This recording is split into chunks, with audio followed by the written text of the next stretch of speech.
City Sports Now. Well, some happy music. I'm Marky Billson.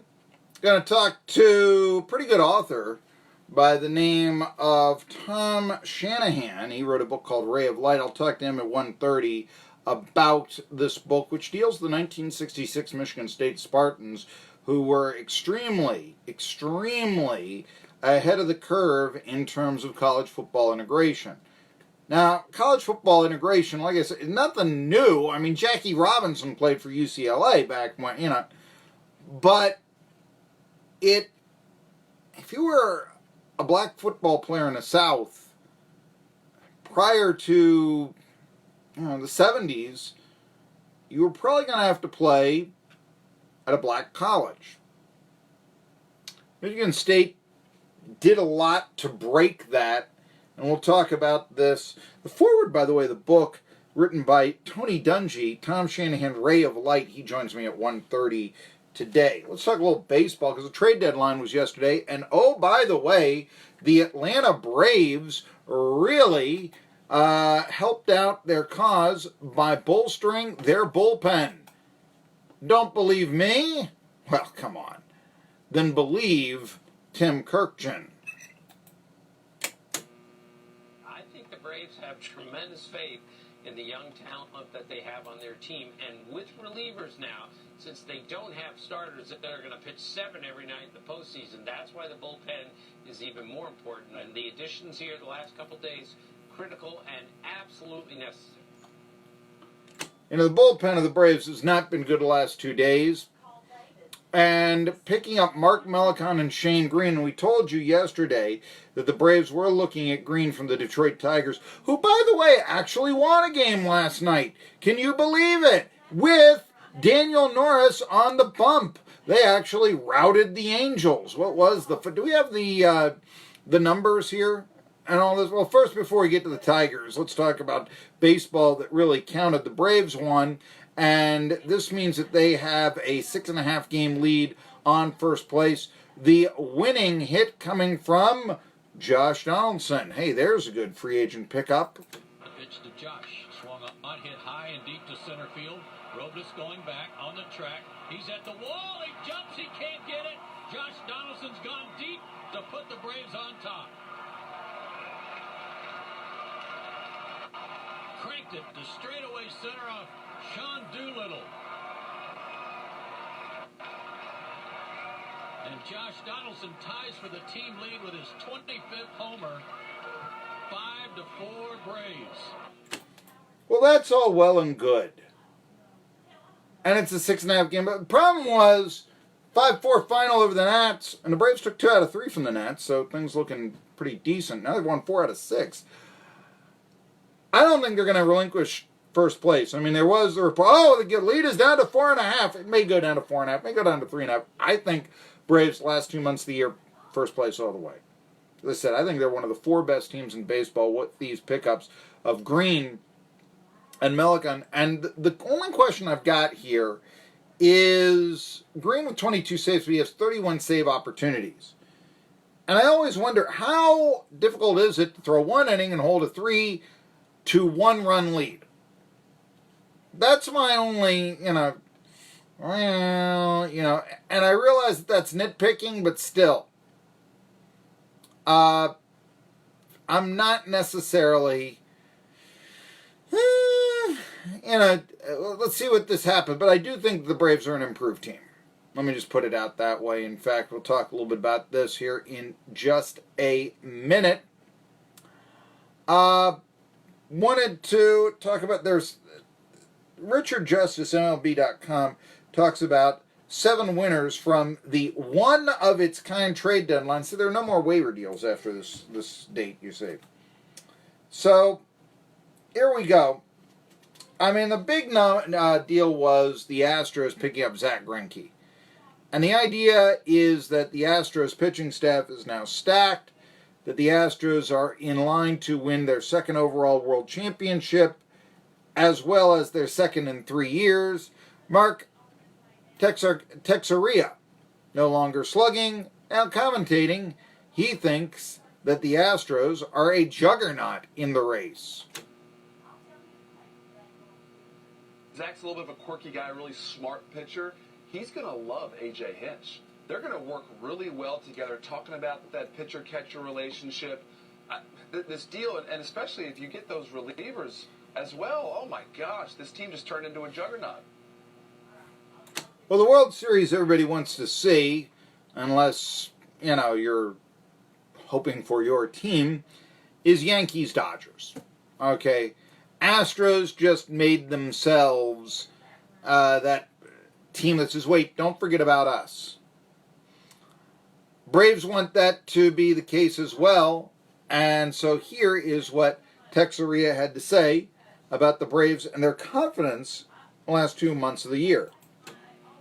Confidence is so huge in this game, and when you have a team that feels like we can win it all, and the front office says, yes, I believe you can win it all, here's one more piece, it is great momentum going into the last 2 months of the season. So, right now, is it a 4-team race? Well, the Indians, who are 3 back of the Twins, want you to say, maybe we're in it. Let's just go down the deals here. And, of course, the Greinke deal, the biggest of them. We'll get to that here now. But here are the winners in the trade deal, according to MLB's Richard Justice. The Astros, they're the big winner. They pick up Zach Greinke, they pick up Aaron Sanchez, Joe Biagini, and Martin Maldonado. Maldonado, I talked about this yesterday, picked up for the Cubs. Cubs rented him from the Royals, basically, wanted to figure out that their own catching situation with Contreras. Now, Maldonado was never going to take his bat, Contreras, away, but still. Astros get back a former fine handler of pitchers, and they can go back to a platoon. And so the idea is maybe that will help Maldonado's offensive production. Maybe a hit or two more a week now.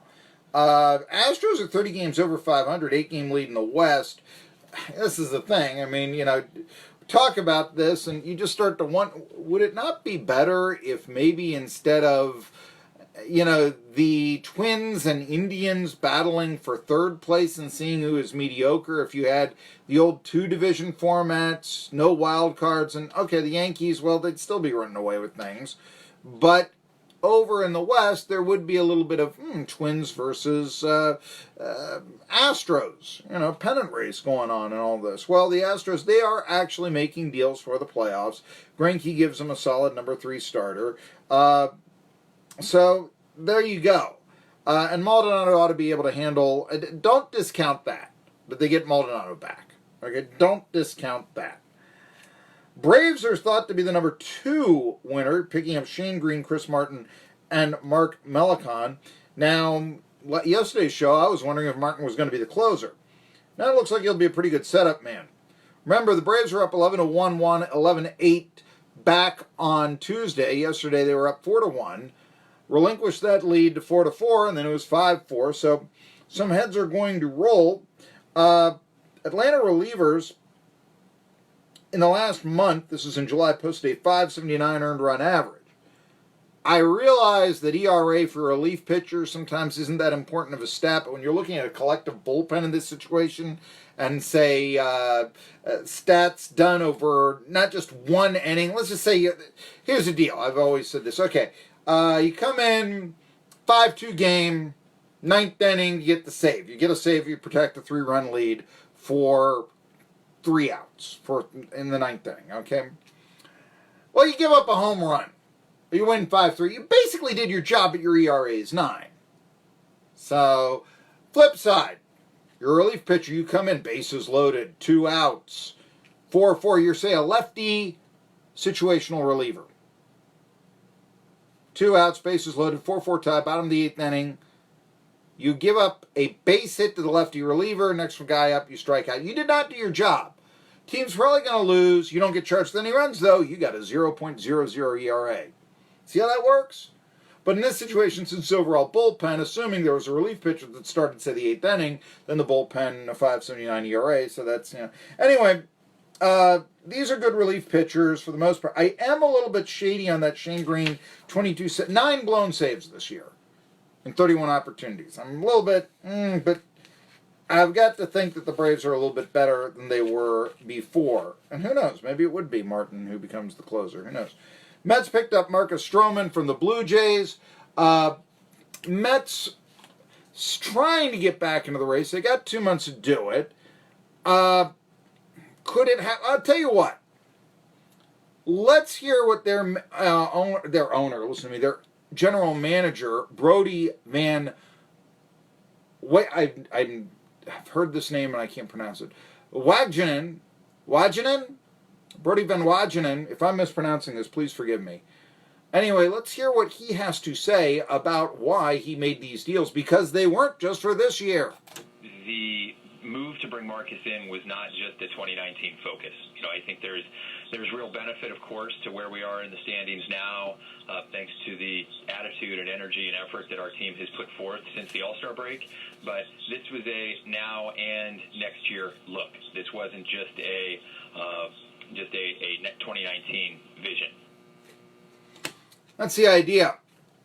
I, by the way, think that Mickey Callaway keeps his job because he's a puppet. He's also been pretty good with the one-loss record of the Mets has been pretty good this past week. Perhaps picking up Marcus Stroman inspired the players. I don't know, to say, hey, I'm in wild card. You still got to, Didn't trade Noah Syndergaard. Didn't trade Zach Wheeler. Mets may not make the playoffs this year. However, next year the Braves would figure to have some formidable competition. And you know what? Don't count them out this year. They've now got that, a chance. Somewhat more than a snowball in hell, and less than promising. Cleveland Indians were winners. Maybe they don't have Trevor Bauer anymore, but they do have Yasiel Puig, if and when he gets suspended. Friend Rays, lefties Logan Allen, Scott Moss, Hunter Wood, and even a utility player, Victor Nova. A lot of talent that the Indians picked up, a couple of big power hitters. They needed to keep pace with the Twins. Twins, of course, are on the line to set the record for home runs in a season. Bauer, okay, but he's been up and down this year. I know he's the number one guy, but he's been up and down. Corey Kluber on the IL. They come back. The Indians will have 4 good pitchers. Bieber's the MVP of the All-Star game. He only lost 2-0 to Verlander. Washington Nationals are in good shape with the pitching that they picked up. Elias, Daniel Hudson, and Hunter Strickland. Rays, Jesus Aguilar, and he wasn't doing anything in Milwaukee. I don't know why they should go nuts with him. A's picked up Jake Diekman, Tanner Rourke, and they also, a couple of weeks ago, picked up Homer Bailey. A's have the last wild card in the AL. Rays want to try to get him. By the way, Rays also picked up Nick Anderson and Trevor Richards to improve their pitching staff. Those will help out the bullpen. And of course, these are a couple of high-velocity relievers. So Rays like to use openers. I don't know. Are they going to go with just 9 position players and 16 pitchers on? That would be a bit much. But leave it to the Rays and all this. They're still in the race for the wild card. So they bolstered their bullpen. So those are the winners of the trade deadline. You know what? Corey Dickerson being picked up by the Phils from the Pirates yesterday. So what? That was the idea there. Phil's on 6.5 out. I'll give the Nationals and the Mets a chance. I will not give the Phils a chance to do anything this year. When we come back, let's talk about college football rankings. They're out on 1420 WEMB Irwin. Radio Irwin, Real Sports Talk, a Jet Broadcasting Station.